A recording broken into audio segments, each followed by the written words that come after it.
Milk Sandesh মাত্র ১ cup গুঁড়ো দুধ দিয়ে একদম মিষ্টির দোকানের মতো মজাদার মিল্ক সন্দেশ কিভাবে ঘরে তৈরি করতে পারবেন সেটা আজকে আপনাদের সাথে শেয়ার করব। আর এভাবে সন্দেশ তৈরি করলে কেউ খেয়ে বুঝতেই পারবেন এটা ঘরে তৈরি করা সন্দেশ। খেতে এতটাই বেশি মজাদার হয়। মিল্ক সন্দেশ তৈরি করার জন্য প্রথমে চুলায় একটি প্যান বসিয়ে দিয়েছে। এরপর এর মধ্যে দিয়ে দিব ১ কাপ পরিমাণ লিকুইড দুধ। আপনারা এখানে চাইলে গুঁড়ো দুধ পানিতে গুলে সেটাকেও ব্যবহার করতে পারবেন।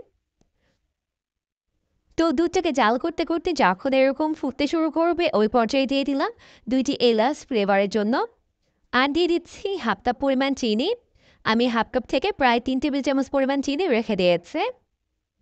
তবে যারা কম মিষ্টি খেতে পছন্দ করেন তারা কিন্তু চাইলে এখানে 1/4 কাপ চিনিও ব্যবহার করতে পারবেন, অর্থাৎ ৪ টেবিল চামচ পরিমাণ।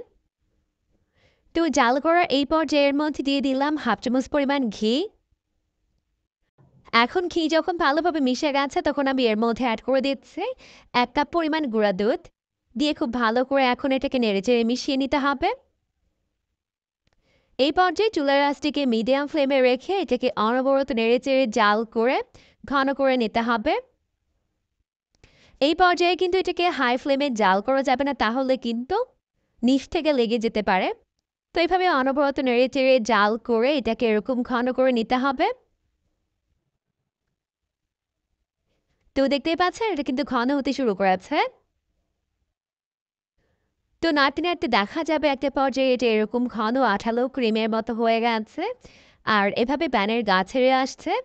তখনই বুঝতে হবে এটা একদম রেডি হয়ে গেছে। এই পর্যায়ে আমি এটাকে চুলা থেকে নামিয়ে নিব। চুলা থেকে নামিয়ে আমি এটাকে খুব ভালোভাবে ঠান্ডা করে সেট করে নিব। তো যেই পাত্রের মধ্যে আমি এটাকে সেট করব ওখানে আগে থেকে ঘি ব্রাশ করে নিয়েছে, এতে করে কিন্তু মোল্ড আউট করতে সুবিধা হবে। এখন আমি এটাকে এইভাবে দিয়ে সেট করে নিচ্ছে। দেখতেই পাচ্ছেন আমি এটাকে কিভাবে করে নিচ্ছে।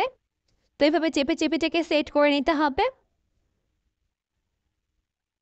তো ভালোভাবে এটাকে সেট করে নেওয়ার পর এখন আমি এর উপর থেকে দিয়ে দিচ্ছি কিছু পেস্তা বাদাম কুচি। আপনারা এখানে পছন্দ মতো বাদাম কিংবা কিশমিশ দিয়ে সার্ভ করতে পারবেন। তো আমি এখানে দেখার সৌন্দর্যের জন্য এখানে উপর থেকে এভাবে পেস্তা বাদাম কুচি দিয়ে দিলাম। দিয়ে এভাবে সেট করে নিচ্ছে। এরপর আমি এটাকে প্রায় ৩০ মিনিটের জন্য রেখে দিয়েছিলাম সেট হওয়ার জন্য।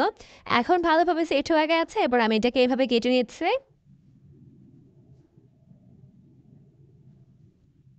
তো প্রথমে পাশের এই অংশগুলোকে কেটে নিলাম।